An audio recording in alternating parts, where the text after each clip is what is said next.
When I was but a lad, I would walk home each day to our house on the Pier Road. Along the way, I would pass the homes of a number of fishermen, several of whom had wives from Nova Scotia. As a result of the routes of the local fishing schooners in the days of sail, that was common in this community. Shipmates from Nova Scotia and Gloucester and Boston would often introduce friends to their sisters. Two such ladies were my grandmother Eva and her sister Lydia, who lived next door to one another, just 2 doors up from the Wayfarer. I was always fascinated to look at the windows of my Aunt Lydia's house as I walked along the sidewalk. There were narrow panes of glass on either side of the front entrance, behind which were small shelves. Those shelves were filled with colored bottles of all shapes and sizes, various souvenirs that had been given her or collected over the years, and miscellaneous knickknacks. Today, some of us would call that clutter, but to those whose family had known many lean years and losses, it was just holding on to what you had. I kind of thought of it as a formula. Years of want equals zealous accumulation and hoarding. The acronym for that, of course, is YOWZA. And that is just what I said as I passed by the house each day. Yowza, what a bunch of stuff. Aunt Lydia wasn't alone in her habits. I noticed it in my grandmother and in our own home, as well as in many other non-Nova Scotian households. It occurred to me that there could be another explanation as well.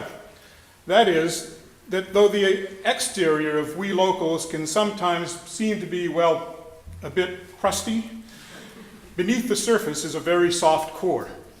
If we are given a gift or a kindness, we hold on to it forever. It would be rude to do otherwise. I kind of smugly assumed that such characteristics were non-generational until one day I looked to find a place to display a new gift I had received, and I couldn't find an open surface to put it down. It was then that I discovered, with a certain degree of horror, that I've got it too. I also assumed that collecting and displaying Jean was non-contagious, that is, until I was thinking of a Christmas gift for Shirley one year.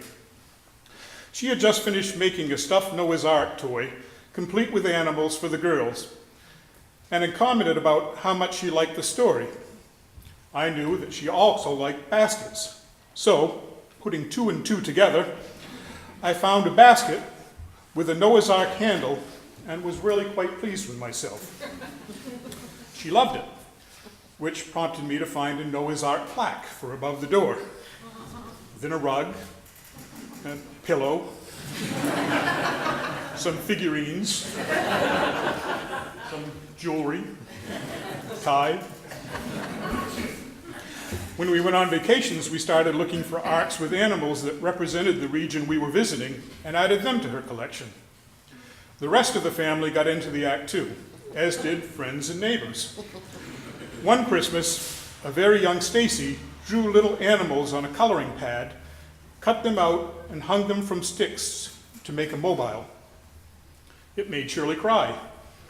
So, being a competitive family, we all tried harder. Soon, space was at a premium, so we turned to Noah's Ark Christmas ornaments. They're small, and we could pack them away, we figured. And so it continues.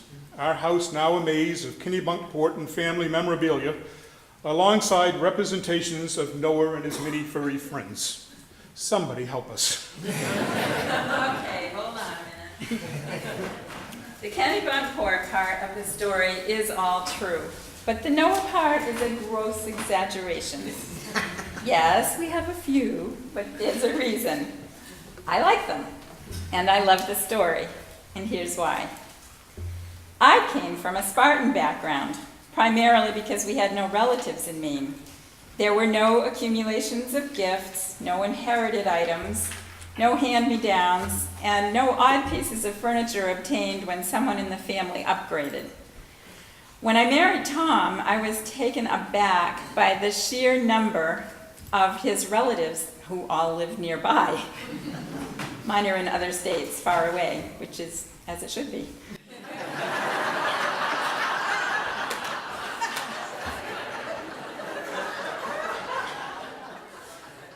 It appeared to me that many of those fine folks had collections of their favorite types of possessions, something that I was completely unfamiliar with.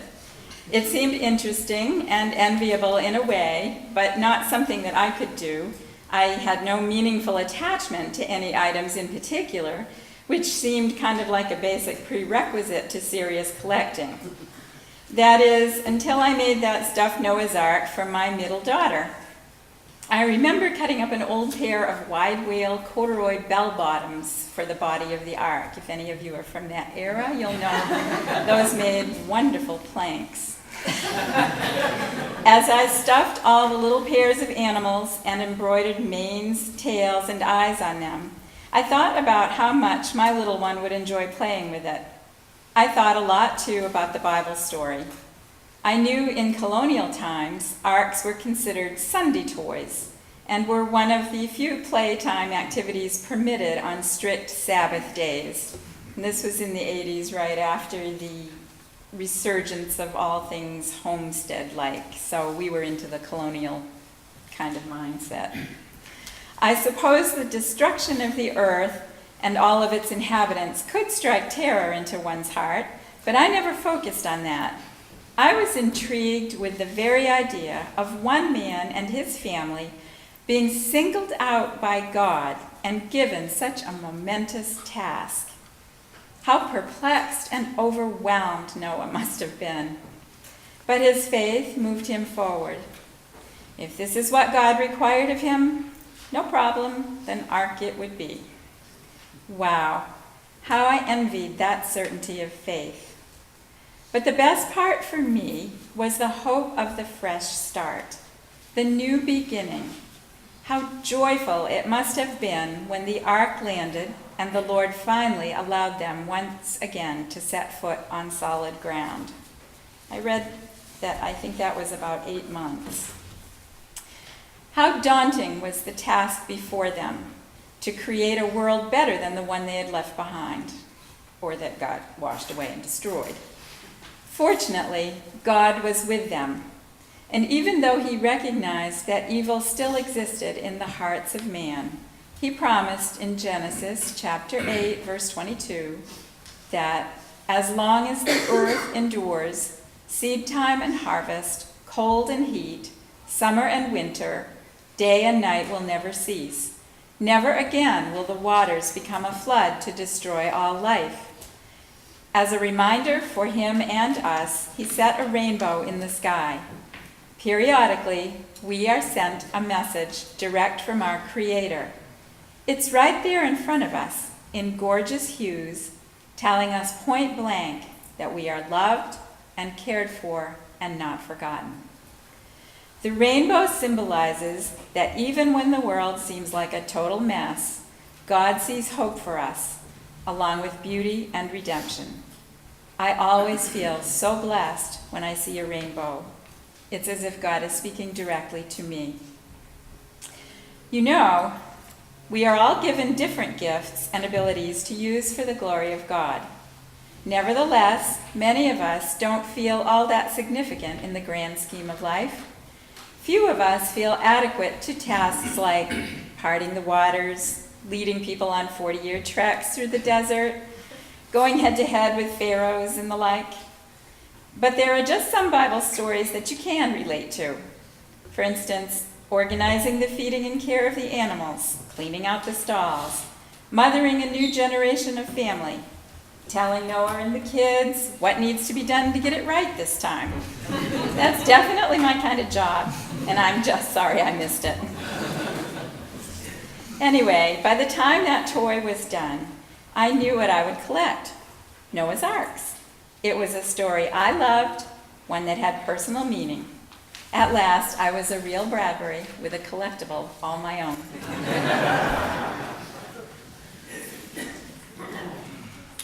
Well, if the truth were told, the Noah story really isn't all that bad. It does involve a boat, and if you're from Cape Porpoise, that's a good place to start.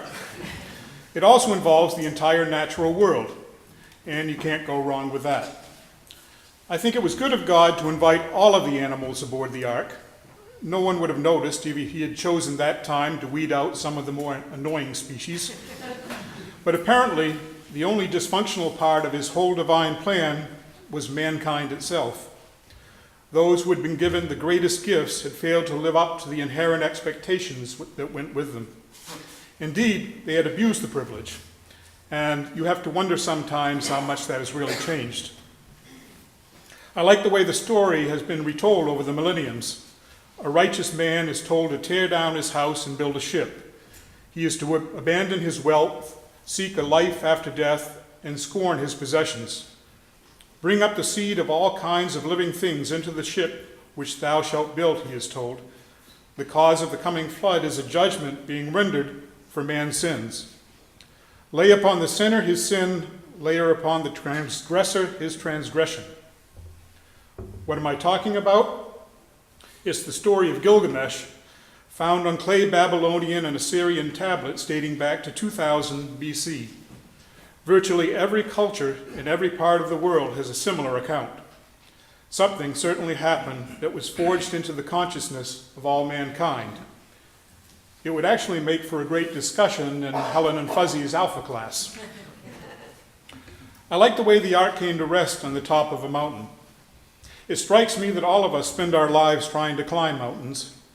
We want to get better at whatever our passions are. We want to grow our business, increase our wealth, be a better athlete, a better fisherman, a better homemaker. And on the climb, we are invariably run into three types of people. There are those who are indifferent to us and pay us no attention at all. There are those who will try to pull us down and belittle any of our accomplishments in an effort to make themselves look better. Theirs is less of a climb than an attempt to get on top by pulling others below them. And then there are those who are willing to share their knowledge and abilities, who will reach out a helping hand and guide you along the way. Those are the people we should always seek out and spend our time with. And like Shirley, I like the concept of the rainbow. I think we all do. I remember some years ago, the Conservation Trust had finished the purchase and protection of Trotz Island and Goat Island Lighthouse. At a function right here at the end of the Langsford Road, I was thanking our supporters for that accomplishment. Thanks to you, I was saying, these special places are now forever protected for our children and our grandchildren, and they will be able to love and enjoy them as we do now.